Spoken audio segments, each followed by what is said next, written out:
이틀 후에는 엄마에게도 증상이 나타났습니다. 태고의 밀림처럼 생명력이 가득했던 엄마였지만 아빠보다도 더 빨리 상태가 나빠졌습니다. 그래서 본인 몸도 채 추스르지 못한 아빠가 엄마와 미아를 돌보게 되었습니다. 다른 증상은 꽤 나아졌지만 하필이면 냄새를 못 맡게 된 아빠는 눈 감고도 끓일 수 있었던 짜장 소스를 태우기도 했습니다.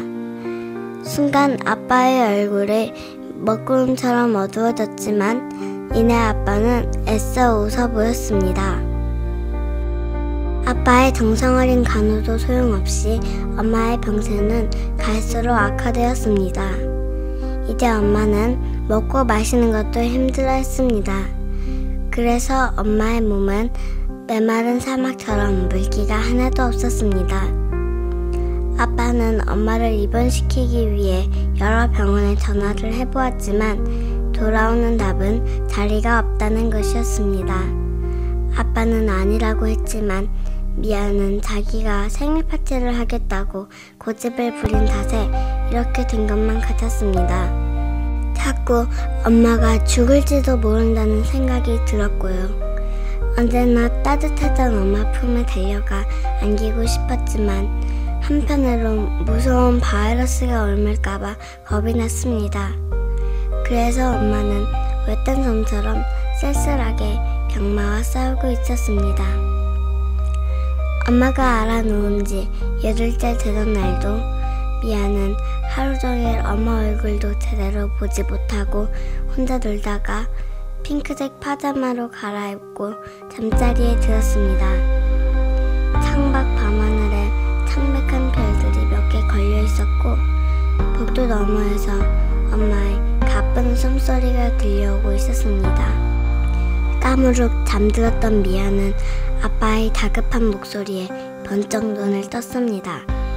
엄마의 숨소리가 동굴 깊숙한 곳에서 들려오는 듯 점점 약해지고 있었고 아빠는 누군가와 통화를 하며 화를 내기도 굽실거리기도 했습니다. 어두운 밤하늘이 점점 더 새까매지고 있었습니다.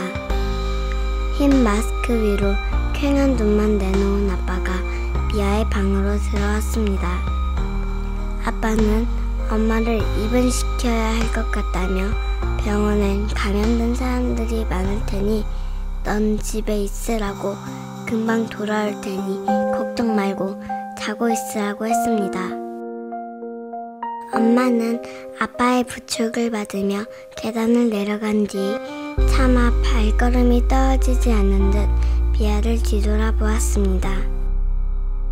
미아는 아빠 차가 차고 진입로를 후진해 가로수 사이로 들어가서 속도를 내며 멀어지는 것을 창가에서 지켜보았습니다.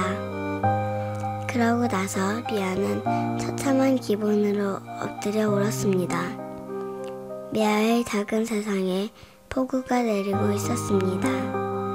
세차게 내리는 차가운 비를 맞으며 미아는 간절히 기도했습니다. 엄마만 낳을 수 있다면 무슨 일이라도 기꺼이 하겠다고요. 그때였습니다. 정말로 물 흐르는 소리가 들려왔습니다. 하지만 욕실 수도꼭지는 단단히 잠겨 있었습니다. 그래서 미아는 1층 주방과 화장실을 확인해 보았지만 역시 아니었습니다. 미아는 다시 2층으로 올라왔습니다. 미아는 오렌지색 불빛에 물든 복도를 조심스럽게 한 발 한 발 내디디며 귀를 기울였습니다. 물소리는 복도 끝에 있는 한 문 쪽에서 나는 것 같았습니다. 열리지 않아 벽장식인 줄만 알았던 하얗고 매끈한 문이었습니다. 그 문 표면에 귀를 대어보니 졸졸졸 흐르는 물소리가 분명하게 들려오고 있었습니다. 미아는 숨을 크게 한번 쉬고 문 손잡이를 꽉 잡았고 또 한 번 숨을 크게 쉬고 손잡이를 돌려보았습니다. 끼익! 거짓말처럼 문이 조금씩 열리고 있었습니다. 미아의 가슴이 두방망이 질쳤습니다. 미아는 갈등했습니다. 이대로 문을 열어버리면 왠지 자신이 감당하기에는 너무 벅찬 일이 벌어질 것만 같은 기분이 들었습니다. 그러나 문을 닫아버리면 그게 무엇인지 영영 모르게 되어버릴 것이었습니다. 미아는 결국 문을 열어보기로 했습니다.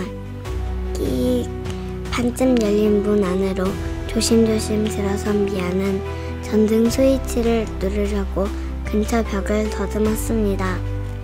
그런데 차갑고 매끄러운 석고벽이 아니라 울퉁불퉁한 거친 껍질 같은 것이 느껴졌습니다.